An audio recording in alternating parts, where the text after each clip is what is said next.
Hello everyone, welcome to Mansi's food hub. तर आज आपण बघणार आहोत की उसावरच्या शेंगा ज्या असतात त्याची भाजी कशी करायची. तर काही नाही, थोडंसंच इन्ग्रेडियंट्स लागतात. दाण्याचं कूट, मीठ, तिखट, गूळ आणि शेंगा मी उकडून घेतल्यात कुकरला. आता मी इथे फोडणी करून घेतेय. इथे आता फोडणी झाल्यानंतर आपण ज्या शेंगा उकडून घेतल्यात कुकरमध्ये त्या ह्याच्यामध्ये ऍड करायच्या.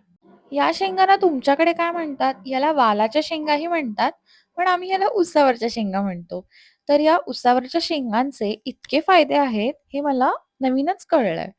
या शेंगा खूप पोषणयुक्त आहेत. त्यात प्रोटीन, फायबर, आयर्न आणि जीवनसत्व असतात. पचन सुधारायला या शेंगा मदत करतात आणि रक्तातील साखर पण नियंत्रणात ठेवतात. हृदयासाठी खूप फायदेशीर आहेत आणि वजन कमी करणाऱ्यांसाठी चांगली असून त्वचा केसांना पोषण देतात. या उसावरच्या शेंगांची भाजी तुम्हाला कशी वाटली? मला नक्की कमेंट करून सांगा. मी तुमच्या कमेंट्सची वाट बघतेय.